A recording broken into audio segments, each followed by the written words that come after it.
The Joe Rogan Experience. You're aware of Elon Musk's Neuralink technology. Yeah. How much do you know about it? I know a decent amount, and my friend Brian Johnson, he has a company, Kernel. There's a few different companies that are trying to think about these brain-machine interfaces. And what are they trying to do?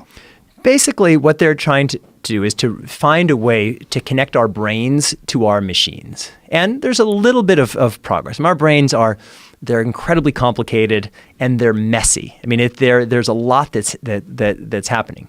But we are increasingly figuring out how to connect our brains to our technology. And so people are imagining a time when we can do things like download memories, download ideas, or upload memories and upload ideas. And there's some very early science that is suggesting that this will be possible, but it's still the very early days.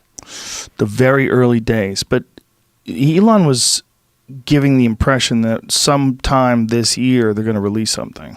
They may release something, but it's not going to be something that's going to change the world, because that technology is way more nascent than even the genetics technology that I've been talking about. So it's not like that that it's at all remotely possible that this year you're going to be able to like upload a full memory or download a full memory. But there are little things that are happening, but every journey begins with a step. But the technology is fairly transparent in terms of like where the state of the art is right now? It is, in that it's extremely early. This stuff is so when you think of like about systems that we understand. I mentioned that we understand just a little bit about genomics. We know less about the brain. The brain is kind of the great unknown of this universe. We know more about the oceans than we know about our brain. I mean, it's just we know very, very little. We understand that if you kind of stick an electric current in somebody's brain, like that's going to, if you kind of shoot a spike through somebody's head, but really understanding how the brain functions, we're still in the very, very early days.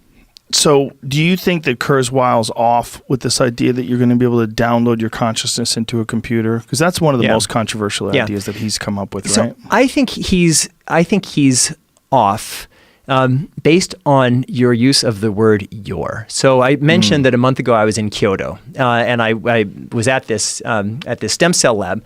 But I also went to another lab of a guy named Hiroshi Ishiguro, who's the world's leading humanoid roboticist. And so he's the guy who was on the cover of Wired, and he's created these robot avatars. And like I had a conversation with this robot woman, Erica. And it was really interesting because I could see that like if I would smile, she'd smile and lean forward. And if I had like a over-exaggerated sad face, she'd like change her expression. And she can have like basic conversations. Wow. But we're still a long way. And so from having full robotics, but I had this full robotic human interactions, but I had this debate with Ishiguro.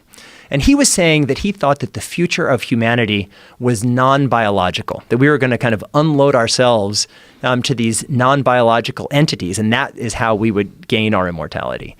And I argued something very different. I feel like we are biological beings. I think we'll fully integrate with our technology, but if we ever become entirely non-biological, then that's not us. Either we will have committed suicide as a species, or these robots that will have killed us. Because even if, let's just say that I could download my entire consciousness to some kind of robot, and let's just say that was possible, that robot would be me for that first exact moment when the transfer happened.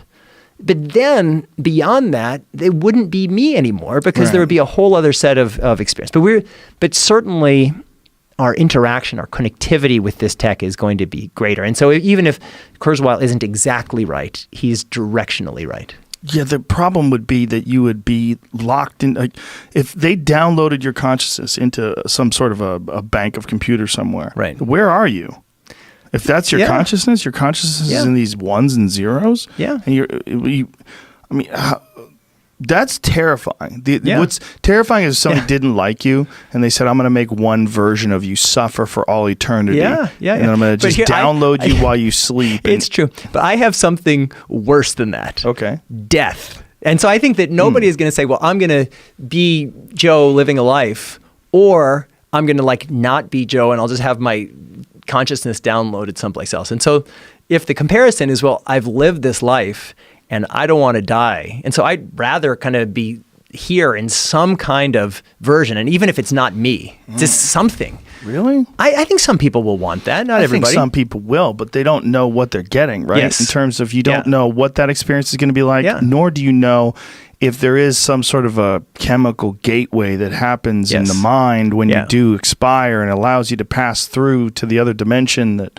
your consciousness and your soul longs to travel to. But no, I hope you're right about that. I'm definitely not right. I've written about this in my novel. It's like, but I think kind of when you're dead, you're just dead. And the good news for you is though.